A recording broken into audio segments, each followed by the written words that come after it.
एक सुंदर धूप भरी दोपहर थी। आसमान चमकीला नीला था और ठंडी हवा हवा में नाच रही थी। एक सुंदर हरे पार्क में छोटे एडम ने अपनी लाल पतंग को अपने हाथों में कसकर पकड़ रखा था। उसकी आंखें उत्साह से चमक रही थी। आज मेरी पतंग उड़ाने के लिए एकदम सही दिन है, उसने बड़ी मुस्कान के साथ कहा। पास में उसके पिता उसे प्यार से देख रहे थे।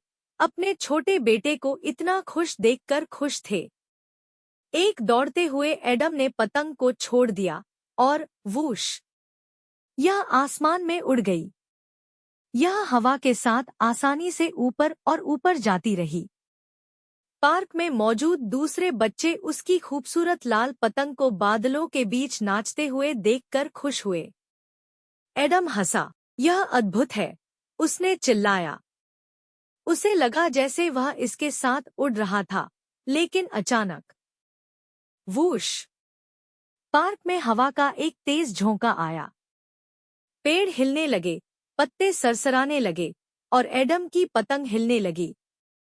उसने डोरी को और कस कर पकड़ लिया। उसकी आंखें चिंता से चौड़ी हो गईं। अरे नहीं, हवा बहुत तेज है, वह चिल्लाया। और फिर फट, डोरी टूट गई। एडम ने चौंक कर देखा कि उसकी पतंग तेज हवा के साथ ऊपर और ऊपर चली जा रही थी।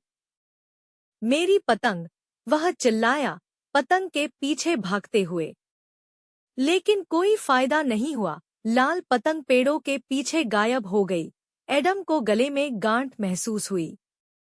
उसने आंसू भरी आंखों से अपने पिता की ओर देखा। चिंता मत करो एडम, उसके पिता ने धीरे से कहा। चलो तुम्हारी पतंग ढूंढते हैं। उम्मीद की एक नई किरण के साथ एडम ने अपने आंसू पोंछे और सिर हिलाया।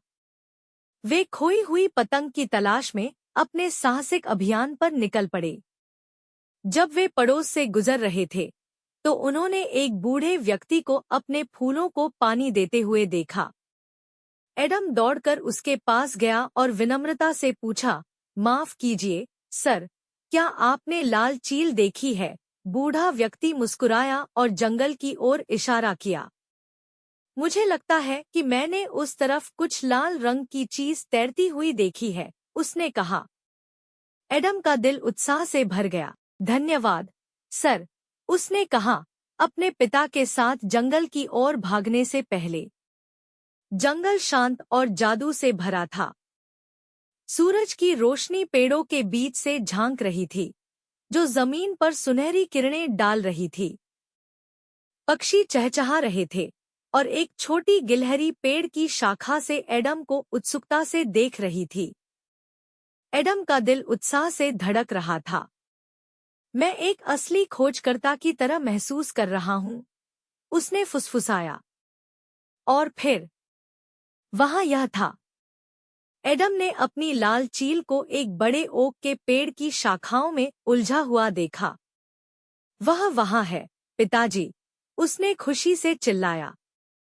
लेकिन रुको, चील के ठीक बगल में एक छोटे से घोंसले में छोटे बच्चे पक्षी थे। वे धीरे से चहक रहे थे, अपनी माँ के लौटने का इंतजार कर रहे थे। एडम पतंग को आजाद करने के लिए तैयार होकर ऊपर पहुंचा, लेकिन फिर वह रुक गया। ओह नहीं, अगर मैं अपनी पतंग ले लूंगा तो मैं बच्चे पक्षियों को परेशान कर सकता हूँ, उसने धीरे से कहा। उसके पिता गर्व से मुस्कुराए। तुम सही हो एडम, कभी-कभी दयालु होने का मतलब है जाने देना। एडम ने छोटे पक्षियों को देखा, फिर अपनी पतंग को डोट और उसने एक विकल्प बनाया। चलो इसे यहीं छोड़ देते हैं। पक्षियों को अपने घर की जरूरत मुझसे ज्यादा है, उसने बहादुरी से कहा। जैसे ही एडम जाने के लिए मुड़ा, कुछ आश्चर्यजनक हुआ। माँ पक्षी, जो पास की एक शाखा से देख रही थी, उड़कर नीचे आई और एडम के पैरों पर धीरे से एक सुंदर नीला पंख गिरा दिया।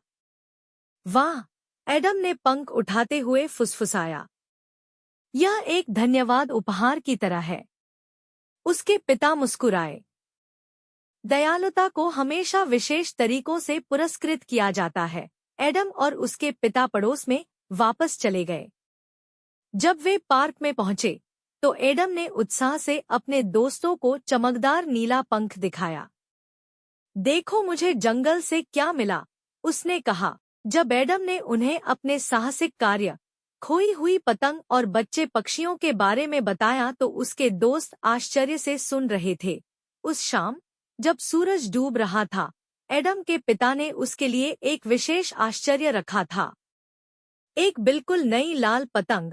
एडम की आंखें खुशी से चौड़ी हो गईं। धन्यवाद पिताजी, उसने उसे गले लगाते हुए कहा। वह हंसते हुए मैदान में दौड़ा और अपनी नई पतंग को आसमान में उड़ाया। और इस बार उसे एक बहुत ही महत्वपूर्ण बात पता चली, कुछ चीजें पतंगों से भी अधिक मूल्यवान होती हैं। दयालुता का सबक हमेशा उसके साथ रहेगा।